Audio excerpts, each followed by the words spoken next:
Descubriendo.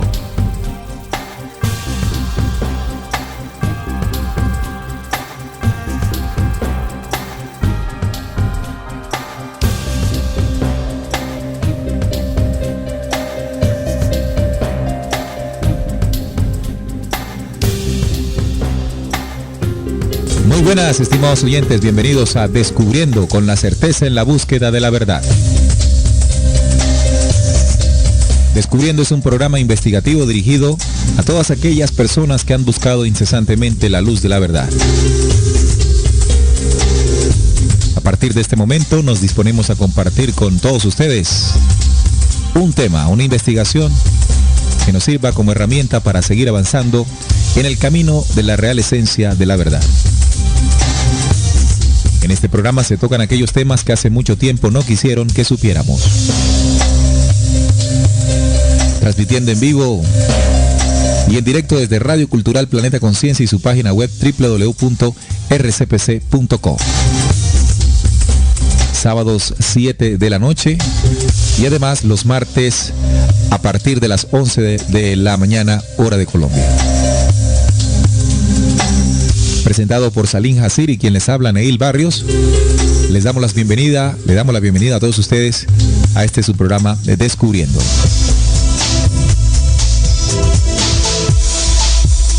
Las investigaciones que aquí compartimos con ustedes de ninguna forma y ninguna manera quiere convertirse o se quieren convertir delante de ustedes como una verdad absoluta. Es un compartir de informaciones que usted tiene todo el derecho de comprobar, de investigar y comprobar. Nuestra recomendación es que no lo crea, pero que tampoco lo rechace, sino que justamente haga eso que le acabamos de decir: investigar. Una vez que usted investigue, se dará cuenta, por su propia cuenta, en ese camino de la real búsqueda de la verdad, y será testigo de ella.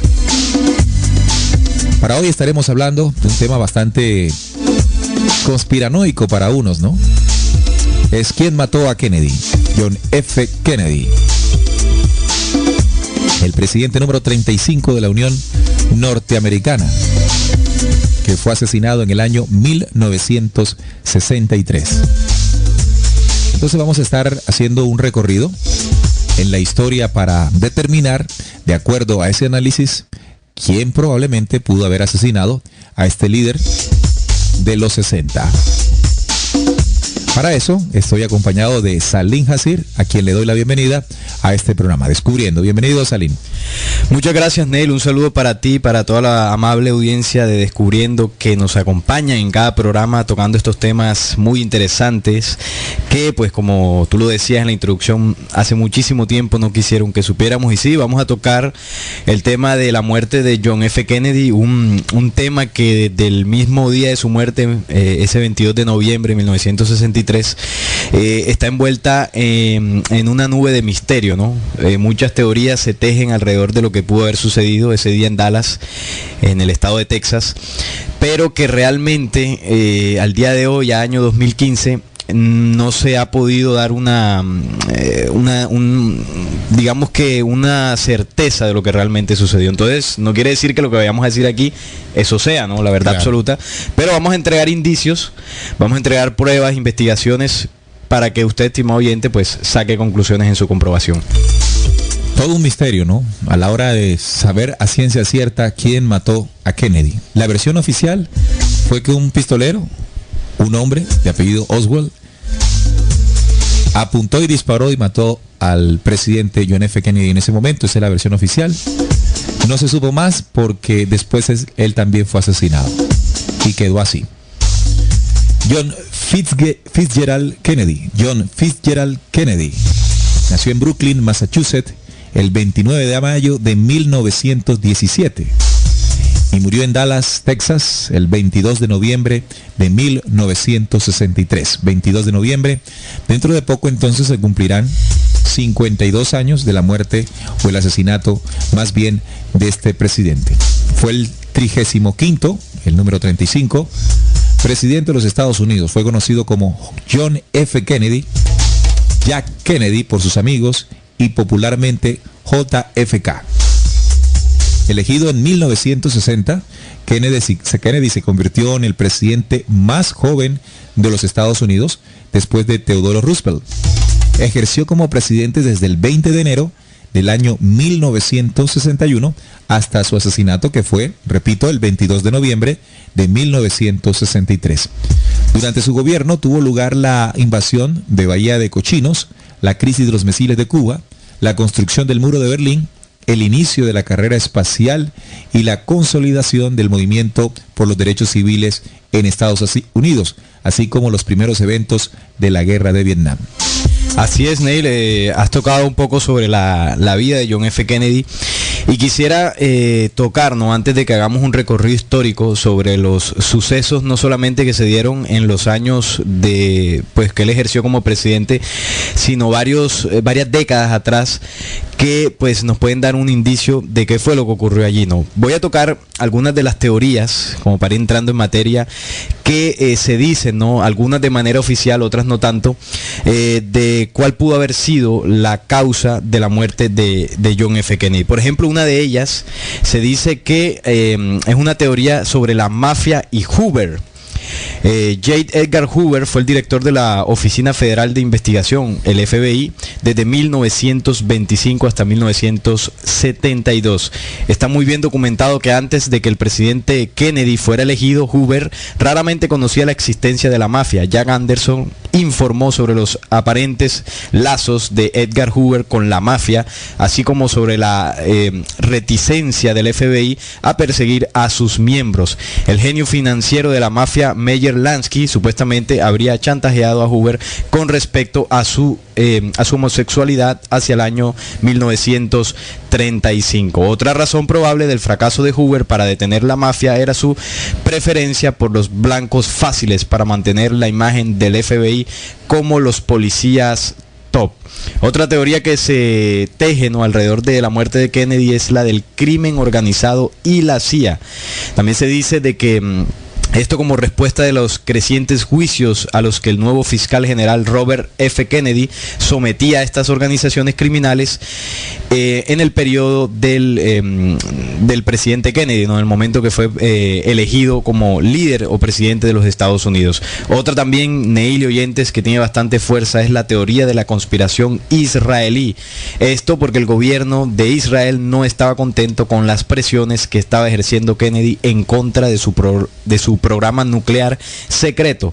Recordemos que Kennedy en sus poco tiempo de gobierno luchó bastante para que el tema de los misiles nucleares en el mundo cesara. Hablemos un poquito también de la familia de Kennedy, el padre de John F. Kennedy.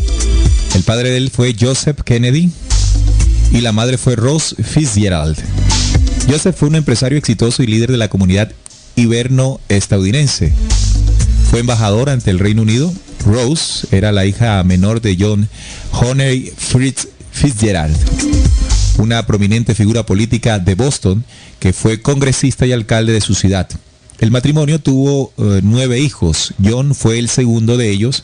Nació en el número 83 de la calle Bills en Brooklyn, Massachusetts, el martes 29 de mayo, como lo dije ahorita, de 1917. Durante sus primeros días, de sus primeros años de vida, vivió en Brooklyn, realizó sus estudios en el colegio público Edward DeWitt School, desde la guardería hasta el comienzo del 3er grado. Durante el 4º grado estudió en un colegio privado para hombres llamado Noble and Greenough, que posteriormente denominaron Dexter School. También es importante resaltar, Salín y estimados oyentes, que se señala, recordemos que él es hijo de inmigrantes, ¿no? La familia de John F. Kennedy venía justamente de Irlanda. Se asegura que el padre de John F. Kennedy hizo parte de la mafia irlandesa. Y una de las teorías también señalan que probablemente esa relación del pasado de su padre tuvo que ver también con la muerte de su hijo. Es otra de las posturas, otro de las teorías de conspiración en torno a la muerte de John F. Kennedy. Pero podría resultar algo que es lo que queremos desde nuestro punto de vista, claro está, esclarecer, y es que cuando un evento como este queda sin una respuesta clara, sin una investigación que determine exactamente qué ocurrió, pueden resultar inmediatamente muchas teorías. Y esas teorías, antes de dar una respuesta exacta, lo que hacen es ahondar más en el misterio. Claro. Así que hay que analizar muy bien el contexto histórico en el que vivió el expresidente y asesinado John F. Kennedy para comprender qué era lo que estaba pasando. Y eso es lo que queremos hacer en este momento. En ese momento era plena Guerra Fría. Recordemos que la Segunda Guerra Mundial finalizó en el año 1945 con el estallido de la bomba atómica en Nagasaki e Hiroshima. Inmediatamente allí se comenzó a vivir un mundo de la posguerra y en los años 50 se dio inicio a la famosa y muy hablada Guerra Fría, en la que el planeta entero se dividió en dos bandos, en dos fuerzas, la una liderada por el capitalismo norteamericano y la otra contraria a esta idea política, financiera y económica como lo es el comunismo, ¿no?, que era liderado desde Rusia. Rusia, sí. Así que estas dos potencias dividieron en intereses lo que sería el planeta entero, el planeta Tierra entero. Recordemos que inmediatamente en la época de Kennedy, como lo decíamos, se construyó el muro de Berlín, que dividía la Alemania en dos. La Alemania oriental, que era una Alemania comunista, y la Alemania occidental, que era una Alemania capitalista. Y en el medio de las dos estaba un muro que se levantó en los años 60. Entonces, en todo ese contexto se enfrentaron estos dos grupos. Se dio la crisis de misiles, una crisis que se pensó que iba a terminar en una guerra atómica, sí, impresionante. Imagínense las consecuencias de una guerra de estas. La invasión de la Bahía de Cochinos en Cuba, que también fue algo tensionante, puesto que recordemos que Cuba tenía todo el respaldo de la extinta Unión Soviética. Eran momentos muy cruciales, eran momentos muy difíciles en el contexto universal, y bajo ese contexto y bajo ese momento vivió John F. Kennedy. Claro que sí. Recordemos que cuando hablamos de Guerra Fría, son este tipo de enfrentamientos, Neil, donde no se dispara una sola bala, pero en estas posturas que tú nos hablabas, ¿no?, de comunistas contra capitalistas, hay una serie de intereses políticos, económicos, incluso militares, y en esta división, tanto Rusia como los Estados Unidos, que eran quienes lideraban esto, tienen una serie de intereses, sobre todo Rusia con el tema de los misiles, y como tú decías, John F. Kennedy le tocó lidiar con ese proceso armamentístico, y eso generó muchos problemas, ¿no? Eso como primera medida, ¿no? Pero también, como tú lo decías, en el contexto histórico que también precedió a la presidencia de Kennedy, se venían manejando unas, por decirlo así, unas, como por ejemplo, unos poderes, por ponerle un nombre, poderes que gobernaban en los Estados Unidos. Podríamos llamarle la Reserva Federal en primera instancia, también el FBI, la CIA, unas agencias que supuestamente estaban para servir a los Estados Unidos, que ocultaban mucha información, y cuando Kennedy estaba en la presidencia empezó a destapar muchas ollas podridas, lo cual generó malestar, ¿no?, sobre todo en la CIA. Claro. Miren que en el tema de la invasión de Bahía de Cochinos, que fue en el momento en que él estaba ya elegido como presidente, esta invasión de Bahía de Cochinos, también conocida como invasión de Playa Girón o la Batalla de Girón, fue una operación militar en la que las tropas de Cuba, de cubanos, mejor exiliados, apoyados por Estados Unidos, intentaron invadir Cuba en abril de 1961. Recordemos que él empezó en 1961, pero en sí, enero. En enero, sí. Comenzando por crear una cabeza de playa, formar un gobierno provisional y buscar el apoyo de la Organización de los Estados Americanos y el reconocimiento de la comunidad internacional. Recordemos que en ese momento Cuba era ya un país de revolución, ¿no? El proceso apoyado desde Cuba con Fidel Castro y apoyado por la extinta Unión Soviética. Querían formar un gobierno provisional y buscar el apoyo de la Organización de los Estados Americanos y el reconocimiento de la comunidad internacional. La acción acabó en fracaso. En menos de 65 horas fue completamente aplastada por las Fuerzas Armadas Revolucionarias de Cuba. Más de un centenar de soldados invasores murieron y los cubanos capturaron a otros 1.200 junto con importante material bélico. Eso fue una crisis. La otra crisis, que fue en el mismo tiempo donde Kennedy fue presidente, fue la crisis de los misiles en Cuba. Fíjense que ahí estaba en plena Guerra Fría, ¿no? Sí. Es como se denomina al conflicto entre los Estados Unidos y la Unión Soviética y Cuba en la mitad. Esto fue en octubre de 1962, generando así la raíz del descubrimiento por parte de Estados Unidos de bases de misiles nucleares soviéticos en territorio cubano. En Rusia se le denominaba crisis del Caribe. Fue una de las mayores crisis junto al bloqueo de Berlín y los ejércitos Able-Arche de 83 entre ambas potencias durante la Guerra Fría y en la Cuba. Y en la de Cuba es donde más cerca estuvo de una gran guerra nuclear. Así que John F. Kennedy tuvo que afrontar una de las crisis nucleares más importantes de la historia en la Guerra Fría. Pero Salim y estimados oyentes, no solamente son estos dos acontecimientos. Quiero recordar algo que es también muy importante a la hora de comprender el contexto en el que vivía Kennedy y que probablemente nos podría servir este análisis para determinar su asesinato. Y es la reunión de Bretton Woods, o la conferencia de Bretton Woods, una conferencia, estimados oyentes, realizada en los Estados Unidos, en una ciudad llamada Bretton Woods, al noreste norteamericano. Se presentó en 1944, ya casi al final de la Segunda Guerra Mundial, y en esta reunión, estimado oyente, se determinaron muchas cosas importantes para el futuro de la economía y el comercio internacional, liderado por los Estados Unidos, y que a través de esta reunión pretendía seguir convirtiéndose en lo que hacia futuro se llamaría un imperio, ¿no? Claro. Vamos a escuchar, estimados oyentes, les invito a escuchar un audio de lo que representó esta reunión de Bretton Woods para que ustedes saquen sus propias conclusiones.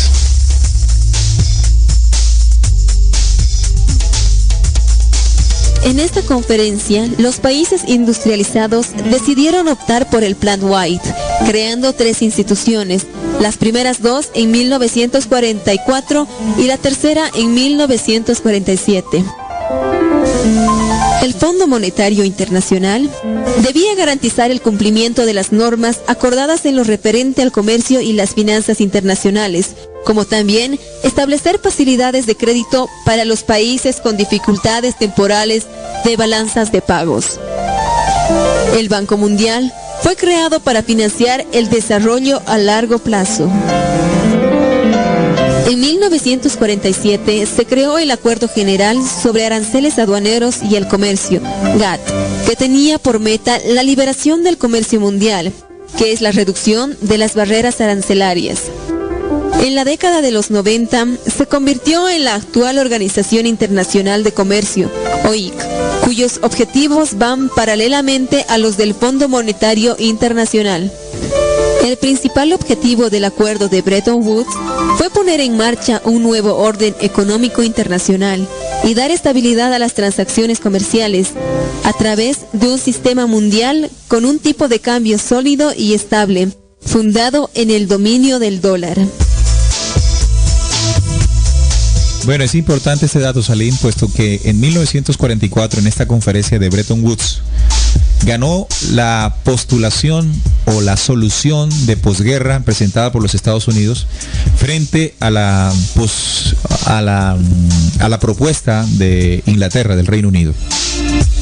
En ese momento nace el Fondo Monetario Internacional, que se convirtió en esa institución que, entre otras cosas, pues regiría pues todo el proceso de financiamiento, de préstamos a aquellas naciones que necesitaran justamente algunos recursos de ese mundo de posguerra, el mundo de la reconstrucción de la posguerra. Además de eso, otro banco, que es el Banco Mundial, que apoyaría el desarrollo a largo plazo. Y además, una organización que hoy es la Organización Internacional de Comercio, que buscaba liberar los mercados. ¿Para qué? Justamente para que esos aranceles que se le colocan a los productos que llegan de otro lugar no tuviesen tanto impacto en el comercio.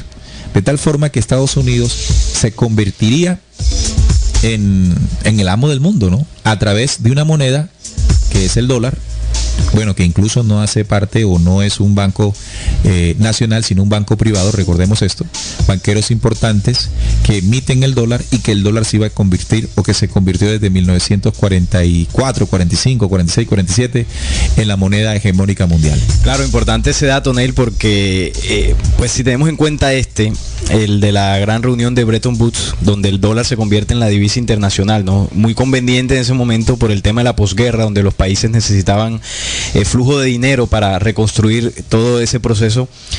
Y aquí es donde vamos a entender en la medida que vayamos desarrollando cómo Kennedy en su proceso de gobierno intenta sacando una ley que lo vamos a entrar a explicar ahora, para que el dólar ya no sea la moneda hegemónica de los Estados Unidos, sino el dólar impreso por la Reserva Federal. Y él pretendía quitarle el monopolio a la Reserva Federal. Entonces, teniendo en cuenta esta reunión, si el dólar se convirtió en la divisa internacional, ¿qué pensarían, por ejemplo, los señores dólar de la Reserva Federal? Sí, bueno, el dólar de la Reserva Federal, porque Kennedy lo que quería era imprimir unos dólares, pero ya propios de los Estados Unidos, ¿no?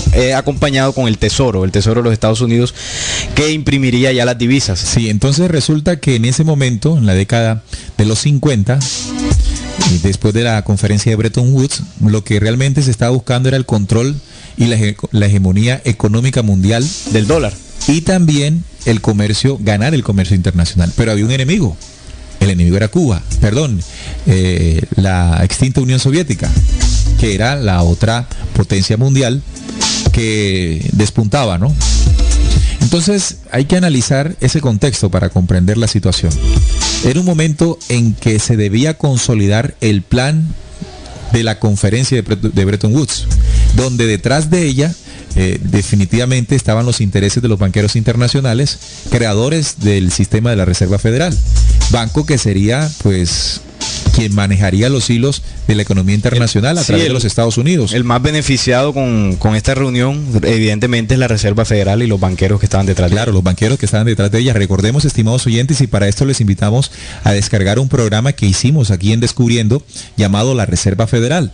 Allí se explica mucho más y se profundiza más esto que acabamos de decir, un banco privado, no un banco que pertenezca al gobierno norteamericano, no es una entidad privada que presta un servicio a los Estados Unidos imprimiéndole una moneda, y Estados Unidos al recibirlo ya debe, ¿sí? Porque tiene que pagar con intereses. Claro. Es decir, que la economía de los Estados Unidos, bajo ese modelo creado en 1913, cuando se creó el sistema de la Reserva Federal, bajo un secreto, ¿no?, en una isla privada, lo que sujetó fue que la economía norteamericana dependiera de este banco privado. Sí. Así que en la década de los 50, de los 60, era importante consolidar la idea que desde Bretton Woods se había estipulado. Y notablemente nos damos cuenta que el trato que Kennedy dio ante la Unión Soviética no fue el esperado. No fue el esperado. ¿Cierto? No. Porque no fue lo suficientemente bélico para enfrentar y destruir al enemigo. ¿Sí?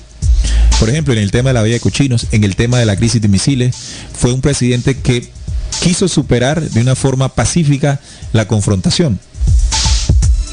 De tal forma que incluso nos damos cuenta que en el momento en que se quería aplastar a Cuba, Kennedy lo que hizo fue permitir que la isla continuara con ese desarrollo de la revolución y con el acompañamiento de la Unión Soviética. Muy diferente, por ejemplo, a lo que han hecho George Bush, padre e hijo, y ahora el señor Barack Obama. Cuando nosotros analizamos la forma de gobierno que ellos han tenido, es totalmente bélica. Si recordamos, por ejemplo, a George Bush padre y la guerra allá en Kuwait, ¿no?, por este pequeño país, esa se llamó la guerra del Golfo, ¿no? Sí. Después George Bush con el tema de los terroristas, ¿no? El tema de las Torres Gemelas y la invasión a Irak. Y ahora el señor Barack Obama con todo el proceso que ha hecho de acompañar, o más bien de auspiciar, ciertos conflictos internos en países, llámese Siria, llámese Irak, ciertos países que tienen conflictos, y Estados Unidos lo que hace con el señor Obama es respaldar a uno u otro bando para evidentemente sacar beneficios, ¿no? Pero Kennedy hacía todo lo contrario, ¿no? Él trataba como de apaciguar un poco las cosas para que no se llegara a ese extremo. Y Por evidentemente supuesto. a los señores que estaban esperando que fuera una respuesta bélica no les gustó eso para nada. Bueno, entonces recordemos, estimados oyentes, que en ese momento, en ese contexto de imposición de un nuevo orden económico mundial, el Fondo Monetario Internacional y la Reserva Federal de la mano tenían mucho en juego, ¿no? Recordemos que meses antes de su muerte, John F. Kennedy firmó una orden ejecutiva. Una orden ejecutiva es una orden especial, emitida solo por el presidente norteamericano. Es un hágase y cúmplase, ¿sí? Fírmese y cúmplase. Esta orden ejecutiva que le daba al secretario del Tesoro el derecho de emitir dinero respaldado por plata. Erróneamente se sostiene, o algunos dicen que esto es un modo en que Kennedy lograba tener más poder que la todopoderosa Reserva Federal. Significa que esta orden ejecutiva, la 11.115, ¿no? No, 11.110. 11.110 permitía al Tesoro norteamericano emitir una moneda sin el permiso u autorización de la todopoderosa Reserva Federal. Recordemos entonces que la Reserva Federal era quien tenía el monopolio de emisión de dinero, con intereses al Tesoro norteamericano. Significaba entonces que si Kennedy ponía en marcha esta orden ejecutiva, era prácticamente la aniquilación de la Reserva Federal. Claro, la intención evidente de Kennedy era quitarle el monopolio a la Reserva Federal de emitir los billetes con intereses al gobierno norteamericano. Bueno, ¿y esto por qué? ¿Por qué Kennedy pensaba en esto? Bueno, evidentemente recordemos el comentario que hacíamos de que los Estados Unidos había permitido que el control de su moneda lo hicieran bancos privados. El primero que se enfrentó a esta idea, porque no existía aún la Reserva Federal, fue el presidente también estadounidense Thomas Jefferson. En el año 1802 él hizo un discurso.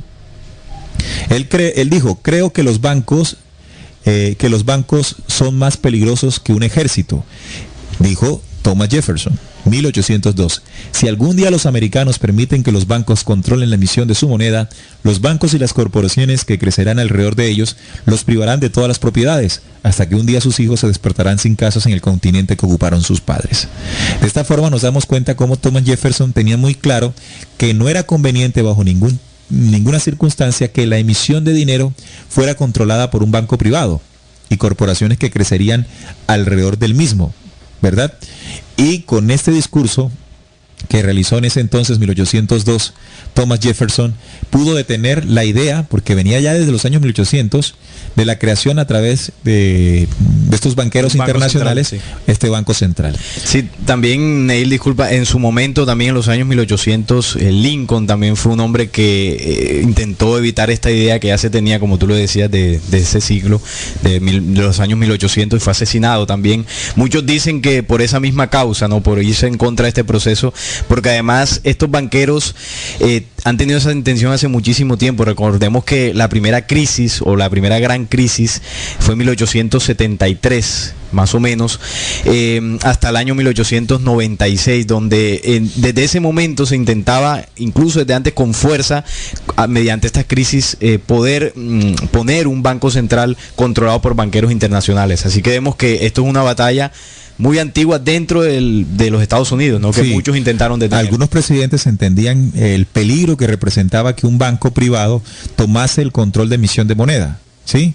Y efectivamente apareció un pronóstico, una profecía del señor Jefferson, cuando hoy en día nos damos cuenta que gracias a la creación del sistema de la Reserva Federal, el 23 de diciembre de 1913, hoy ocurren situaciones que podemos animar con este audio o esta noticia que van a escuchar.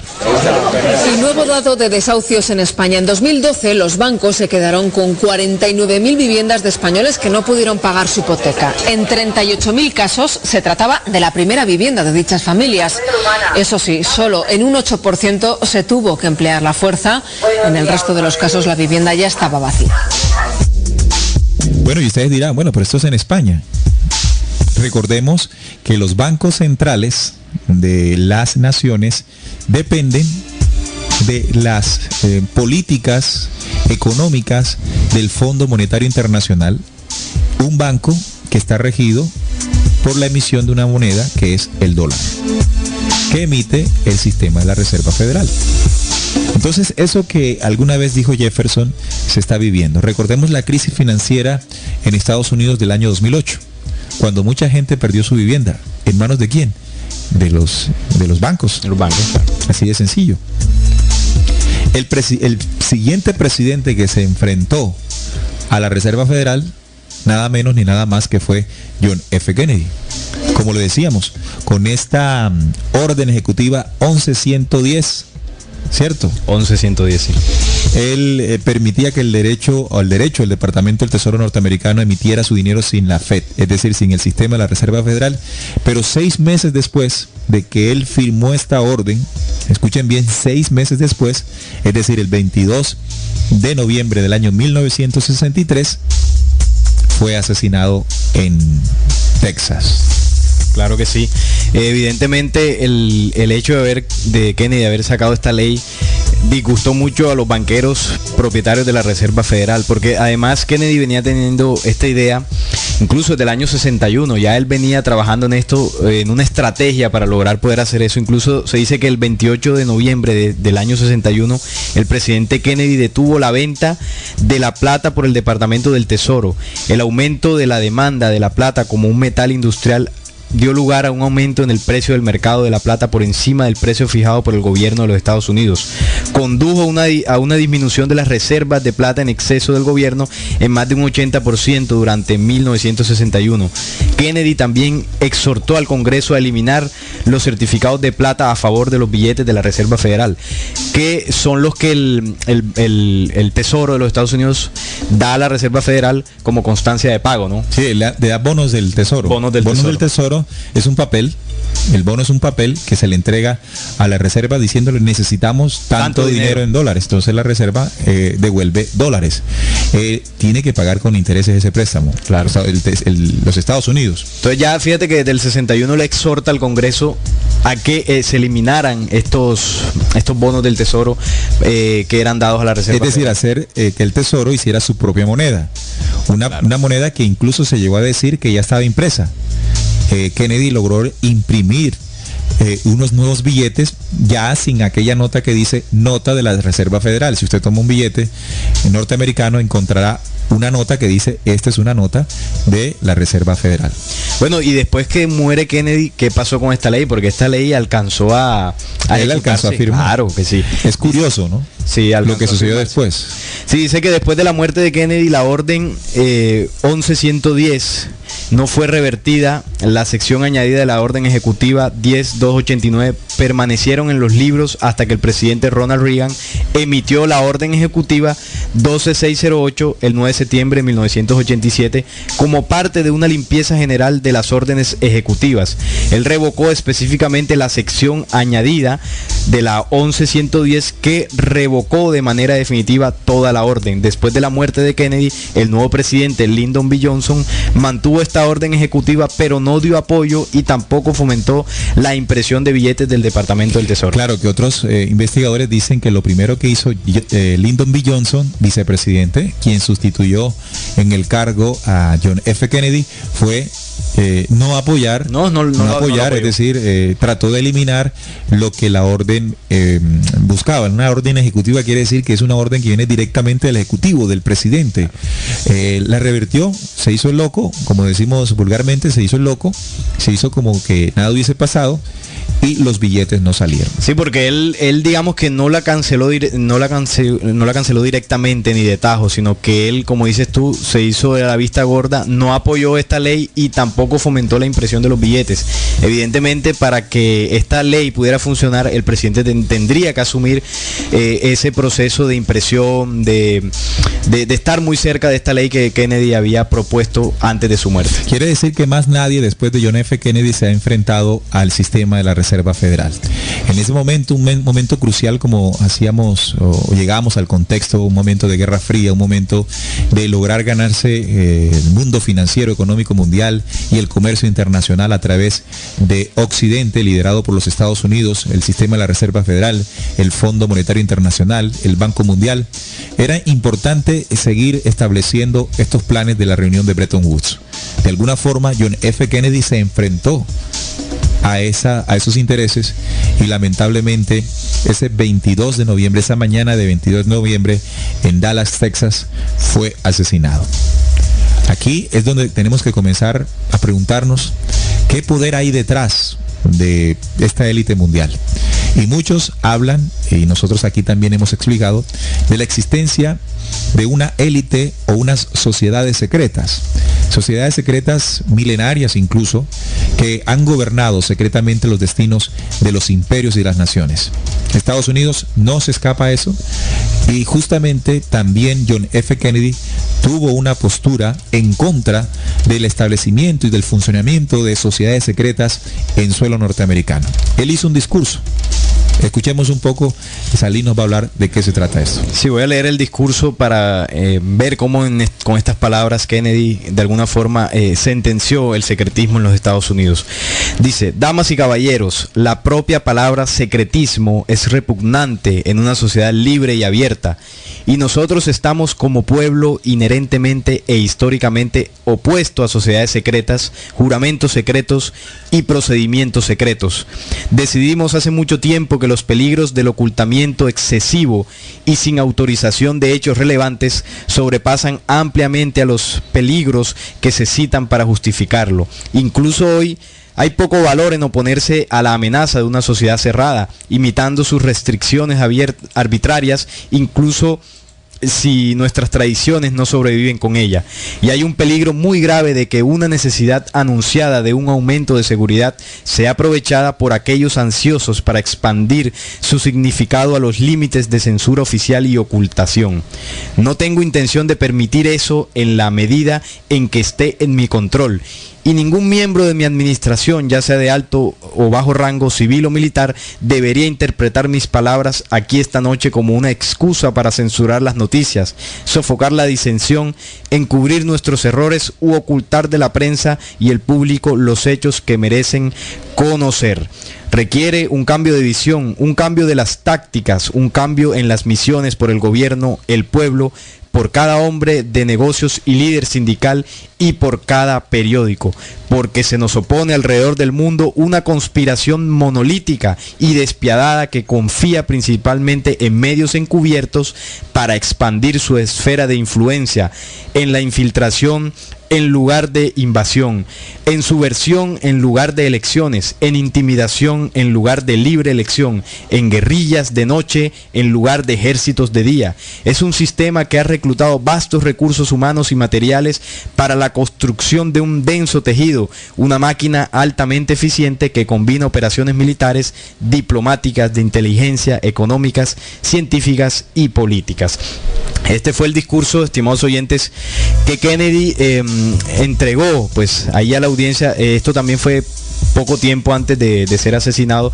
También muchos dicen que este discurso tuvo muchísimo que ver en la muerte de John F. Kennedy por esta persecución, entre comillas, que él hacía a las hermandades secretas que él sabía que estaban detrás, por ejemplo, de la Reserva Federal. Sí, impresionante, ¿no? Realmente fue un presidente que tuvo la osadía, hablando en términos muy claros, en enfrentarse a sociedades, bueno, que tienen un control económico, político, militar, de oscuridad bastante grande. Los enfrentó en este discurso que ustedes ven allí, en este postulado, se dan cuenta de que él quiso, a través de él, no permitir más el secretismo en los Estados Unidos.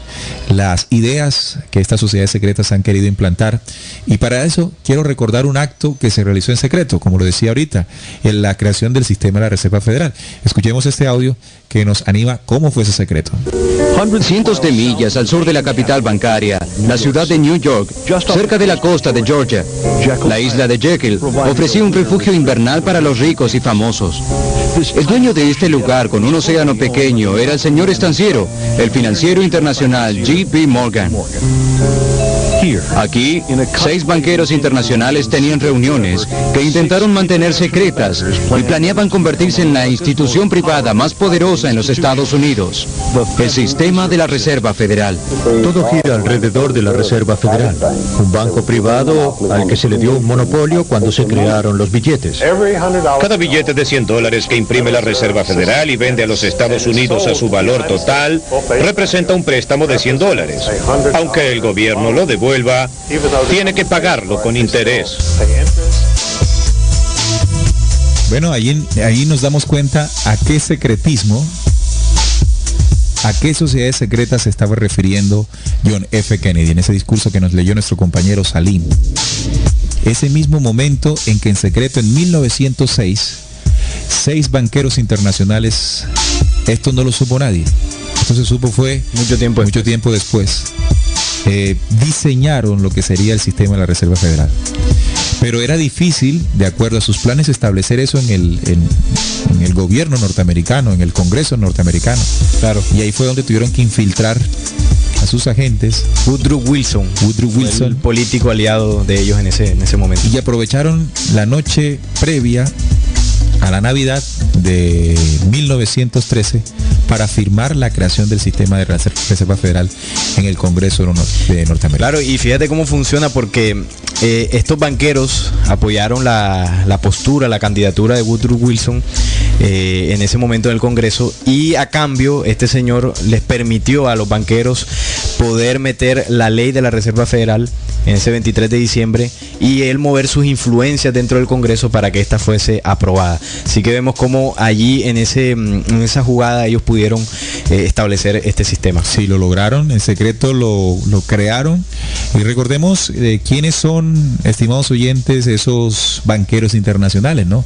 Es la famosa Hermandad Blanca, que hace mucho tiempo viene gobernando. Que de blanca no tiene nada. Bueno, que de blanca no tiene nada, justamente. Es una, digamos, una sociedad que controla justamente todo en el planeta entero desde el punto de vista económico. Entre ellos se encontraban los grupos como Bilderbergers, la Comisión Trilateral, el CFR y la Reserva Federal. Si podría imprimir un billón de dólares mañana, podría ser el amo del universo. Pero uno no puede porque ellos tienen el monopolio.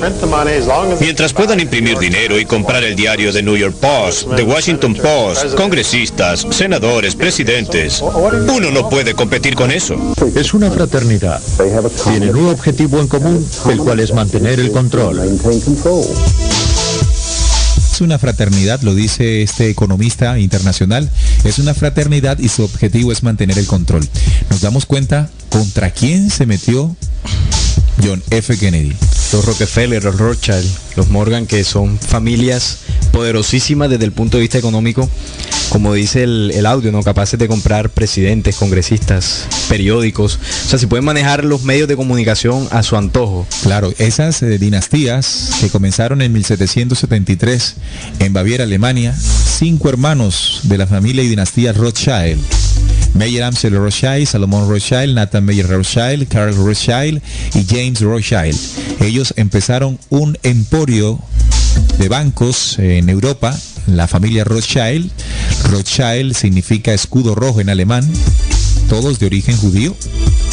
Establecieron ese emporio que hoy todavía permanece. Jacob Rothschild hoy es el más importante a la cabeza del grupo Rothschild, dueños de la banca internacional. Jacob Rothschild, que irónicamente su figura es muy parecida a un dibujo animado de esta serie Los Simpsons. No recuerdo el señor Burns. Montgomery Burns, sí, Montgomery Burns. Es muy parecido, es casi que trataron de animar esta figura de Jacob Rothschild. Sí, así es. Toda esta familia, como tú lo decías, de origen judío, y esto que sean de origen judío no es casualidad, ¿no? Sabemos muy bien, y lo hemos tocado muchas veces aquí, que la raza judía, incluso desde sus orígenes, tienen algo en particular, ¿no? Y es que entre ellos se ayudan mucho, es una hermandad muy cerrada, y en el tema económico se protegen demasiado. Por ejemplo, entre ellos mismos se prestan pero no se cobran intereses, el uno ayuda al otro, son muy, muy unidos en ese aspecto para lograr sus intereses. Para lograr el control. Claro. Recordemos que también es un mandato, que su deidad, recordemos que también ellos como raza tienen su propio Dios. Ese Dios les enseñó a que de su hermano judío no prestaran intereses, pero del no judío sí lo hicieran. Eso es una ley, ¿no? Es una ley judía, de la Torá judía. Pero no solamente los judíos askenazi, como son estos alemanes, ¿no? Sino también otros judíos, pero del otro lado del océano, es decir, en Estados Unidos, como es la familia Rockefeller.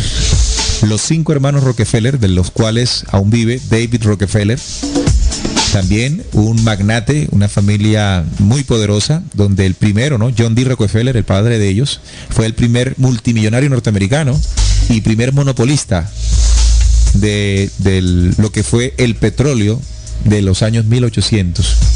De esta forma lograron acumular grandes cantidades de dinero y estipularse como de esos banqueros importantes pertenecientes a la Gran Hermandad Blanca. Irónicamente, estos señores siempre están detrás de las sombras, ¿no? En el anonimato.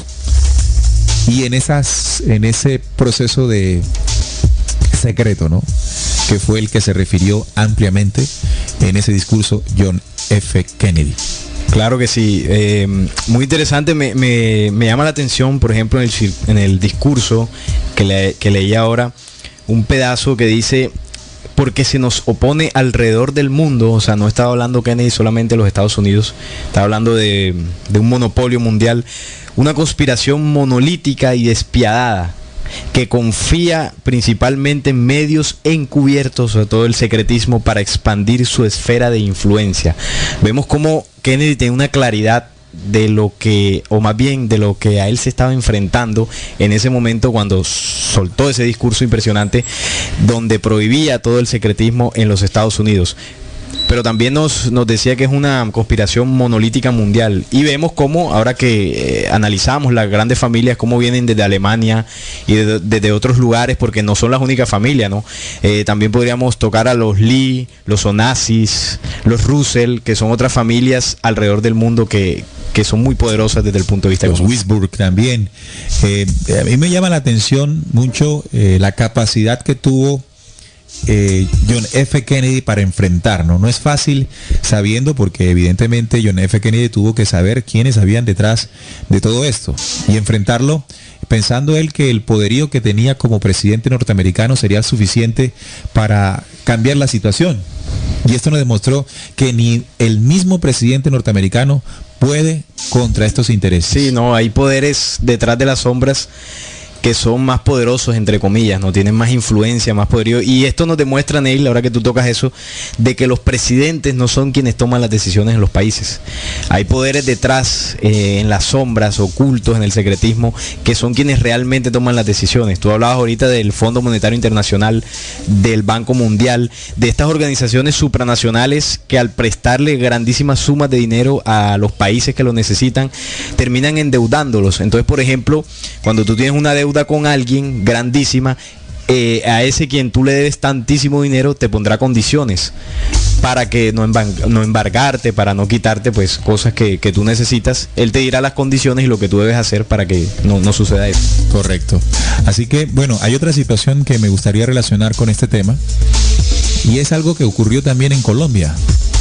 Por ejemplo, hoy, un día como hoy estamos realizando este programa el 25 de septiembre, un día como hoy, pero de 1828, se presentó la conspiración septembrina, se llamó, que atenta contra la vida de Simón Bolívar, lo cual influye en su renuncia como primer mandatario de la República de Colombia, o como se llamaba en ese momento, la Gran Colombia. Resultan sospechosos, adivinen quiénes: Francisco de Paula Santander y Mariano Ospina Rodríguez. No Mariano Ospina Pérez, Mariano Ospina Rodríguez, esa misma dinastía. Resultaron entonces sospechosos de este atentado o conspiración septembrina contra Simón Bolívar, estos personajes. ¿Y por qué hago la relación entre lo que le sucedió en 1963 a John F. Kennedy y a una conspiración que comenzó a vivir nuestro libertador Simón Bolívar y que terminó años después, con la muerte del Libertador. Y así como John F. Kennedy hizo un pronunciamiento en contra de las sociedades secretas, igual hizo en su momento Simón Bolívar, ¿verdad? Hizo una declaratoria para impedir la proliferación de las sociedades secretas en la Gran Colombia, porque habiendo pertenecido a esta sociedad de los masones, pudo comprender el plan de dominación que se extendía desde lo que es la Inglaterra y hasta América Latina, de esas sociedades para estos gobiernos, del cual también hacía parte Francisco de Paula Santander. A diferencia de Bolívar, él estaba muy de acuerdo con los planes, ¿no? Claro. Y curiosamente, pues la historia nos dice que el Libertador, después de toda esta carrera libertadora, se enfermó y falleció por una enfermedad, por tuberculosis. Pero otros investigadores han anunciado de que fue realmente víctima de un envenenamiento, justamente realizado por las sociedades secretas que vieron en un enemigo en Simón Bolívar al oponerse a los planes de esta sociedad aquí en la Gran Colombia. Claro que sí, eso sucedió también por estas tierras, y sus claros opositores en ese momento, Santander, que fue uno de los que más intentó de alguna forma truncar los propósitos que tenía Bolívar al unificar los países de la Gran Colombia, ¿no? Incluso después de la muerte de Bolívar, Santander fue uno de los principales opositores a esta idea, y poco a poco esta unión que se tenía se fue dividiendo en estos países. Bueno, entonces cuando hablamos de las teorías que tratan de explicar la muerte de John F. Kennedy, si analizamos este contexto, ¿en qué quedaría, por ejemplo, la teoría del ovni? No hay conspiración que se precise que no contenga un platillo volante. La teoría del ovni sostiene que Kennedy fue asesinado porque se llegó a interesar demasiado en lo extraterrestre y amenazaba de nuevo.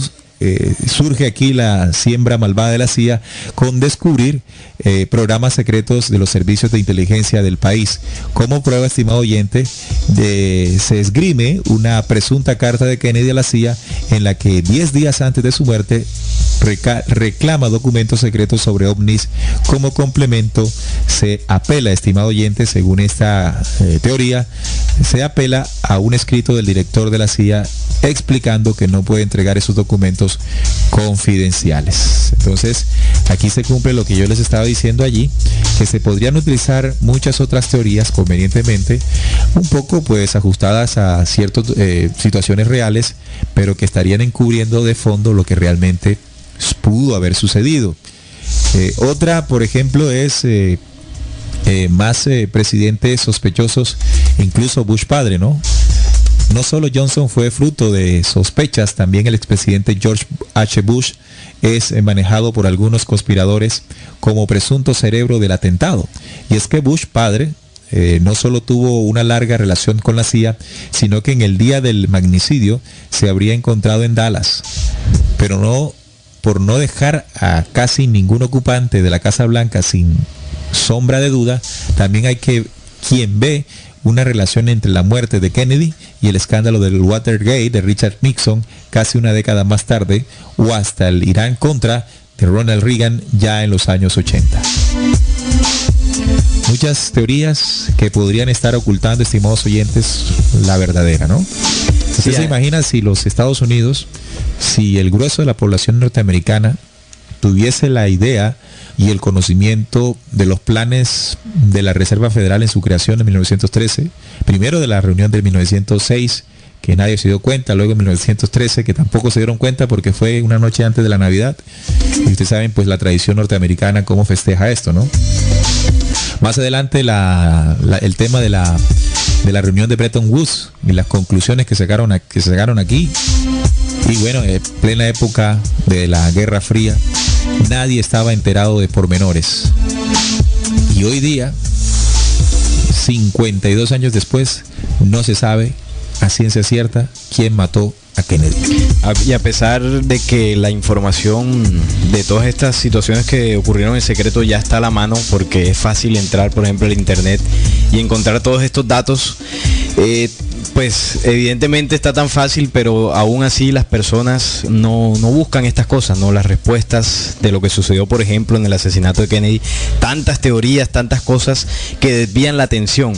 Y a nosotros acá no queremos decir, porque para nosotros es evidente que fue asesinado por sociedades secretas detrás del imperio económico, pero es la visión de Descubriendo, ¿no? La conclusión que hemos llegado después de la investigación.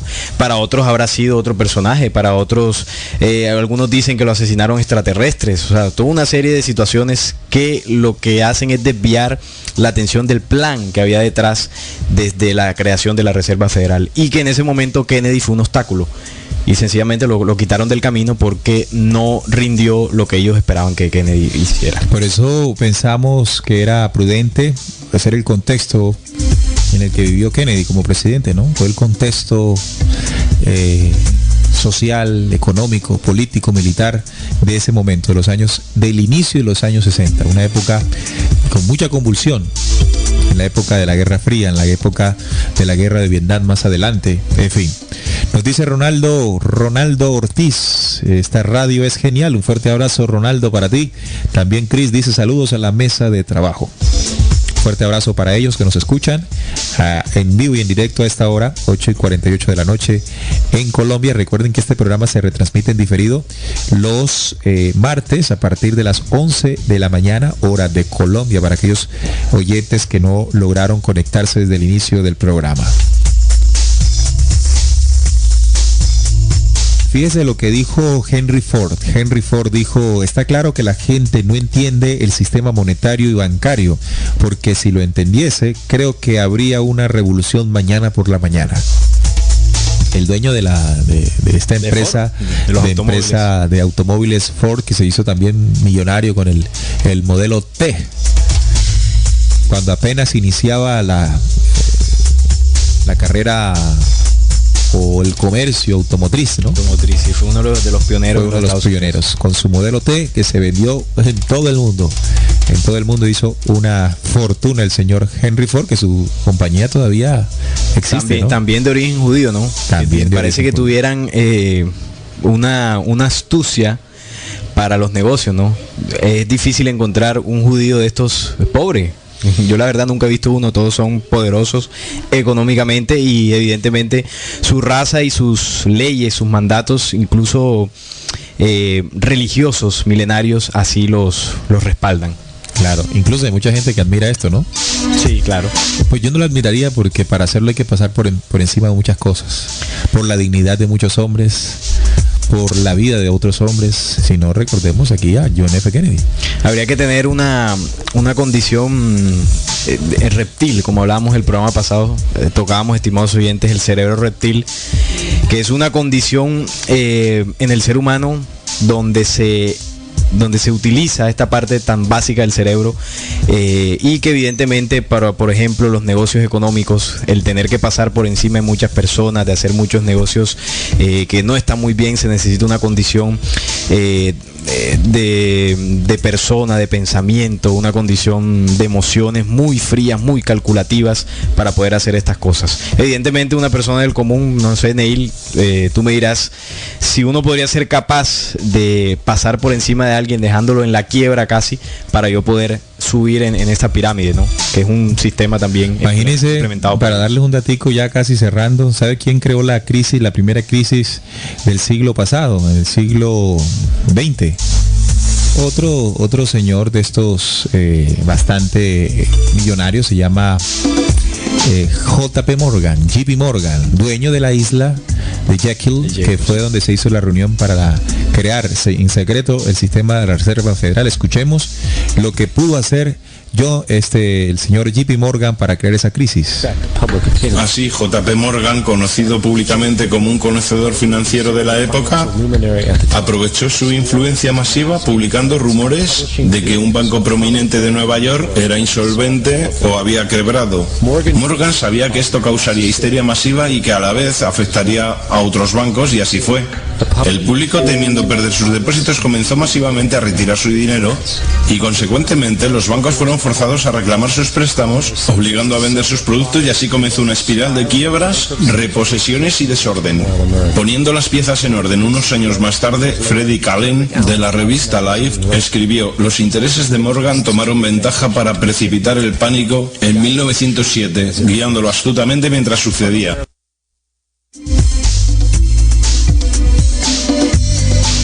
¿Ya vio lo que hizo? Astutamente creó unos falsos rumores para que la situación bancaria entrara en crisis, en pánico, y así adueñarse poco a poco de estos bancos. Así se hace dinero. Sí, estrategia que aún se sigue utilizando por grandes medios de comunicación que son dirigidos por estos personajes. Bueno, ya de pronto no por el mismo JP Morgan, porque eso fue hace muchísimo tiempo, pero sí su descendencia, que son los que han heredado la fortuna, ¿no? Estas familias. A través de falsos rumores crearon una crisis en la cual ellos se vieron beneficiados cuando compraron a precio de huevo, varios bancos que entraron en pánico. ¿Por qué? Porque la gente, al ver que los bancos no iban a devolverle su plática, fueron en masa a sacar sus dineros. Y recuerden que un banco no tiene en un momento determinado todo el dinero reunido para dárselo a sus dueños, ¿no? De tal forma que los bancos entraron en quiebra, y allí, cuando no vale nada, entró JP Morgan y se adueñó de muchos de ellos. ¿Cómo le funciona, no?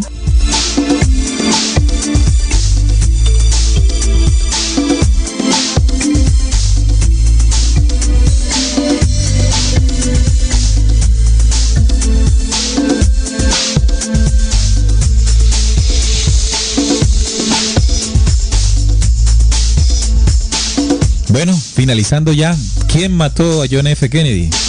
De acuerdo a nuestra investigación, parte todo de unas sociedades secretas lideradas por banqueros, entre otros, ¿no? Banqueros internacionales con mucho poder económico.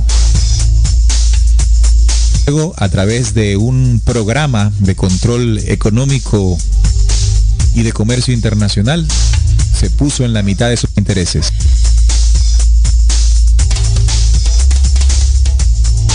Y de esta forma tendría que ser sacado del camino. Así que esa mañana del 22 de noviembre, fue asesinado John F. Kennedy. Así es, Neil, esa es por supuesto que la conclusión que podemos sacar nosotros acá, de acuerdo al análisis y a la investigación que realizamos, ¿no? Por supuesto, los oyentes están en todo el derecho de dudarla, de cuestionarla, y esa duda debe llevarlos a una investigación propia también, ¿no? Para que de esa forma lleguen a su conclusión en este tema, ¿no? En el asesinato de Kennedy. Seguramente en la investigación se encontrarán muchas teorías de su muerte, como lo hicimos nosotros cuando estábamos preparando el programa. Pero evidentemente, si uno analiza el contexto, que fue la reflexión que hacía mi compañero Neil, el contexto histórico, no solamente de los años de gobierno de Kennedy, sino de décadas atrás, desde las primeras crisis económicas, incluso de la época de Lincoln y del otro presidente, Lyndon B. Johnson. Desde estas épocas ya se venía pronosticando un plan para apoderarse del dominio económico, ¿no? Y vemos acá como Kennedy también intentó hacerle frente a esto, pero fue asesinado antes de poder lograr su objetivo, que era quitarle el monopolio de la Reserva Federal. Y fíjate que en todo el desarrollo del programa no hablamos de Lee Harvey Oswald, aquel personaje que fue arrestado y acusado de homicidio, ¿no? De haber disparado en contra de Kennedy, que después fue asesinado días después por Jack Ruby, por lo que no pudieron someterlo a juicio, ¿no? Así que, estimados oyentes, ahí está nuestra postura, nuestra investigación.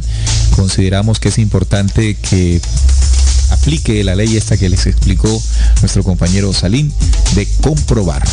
Y nos daremos cuenta de muchas cosas que en el sistema económico mundial, en el sistema político mundial ocurren. Y nos daremos cuenta al final de que esos que nosotros elegimos como presidentes no son los que deciden los futuros de nuestras naciones. Son gente que está muy atrás, muy a la sombra, muy en secreto, que terminan determinando qué es lo que tenemos que hacer. Y esta situación de Kennedy, yo diría, Neil y estimados oyentes, que no solamente ha sucedido en los Estados Unidos, yo diría que en gran parte de los países del mundo ha sucedido estos asesinatos de personajes. Por ejemplo, en Colombia, el caso de Gaitán, de Galán, que fueron líderes, no simples políticos, como podrían pensar muchos, sino que personajes que tenían unos ideales, que más allá de ser un discurso político, tenían un mensaje de transformación, de nuevos ideales, de un nuevo pensamiento, y que esto evidentemente a la oligarquía que gobernaba no le convenía, y también fueron silenciados. Bueno, de esta manera nos vamos, estimados oyentes. Recuerden que pueden escuchar en diferido este programa el próximo martes a partir de las 11 de la mañana, hora de Colombia. O también pueden descargarlo de nuestra página, de nuestra sección en RCPC. Ustedes van a programas en el menú principal de la página y luego se dirigen hacia Descubriendo, y allí encontrarán una lista de programas realizados. Muchos programas que hemos hecho desde hace ya casi 4 años aquí en este programa investigativo llamado Descubriendo. Hasta la próxima, estimados oyentes. Descubriendo con la certeza en la búsqueda de la verdad.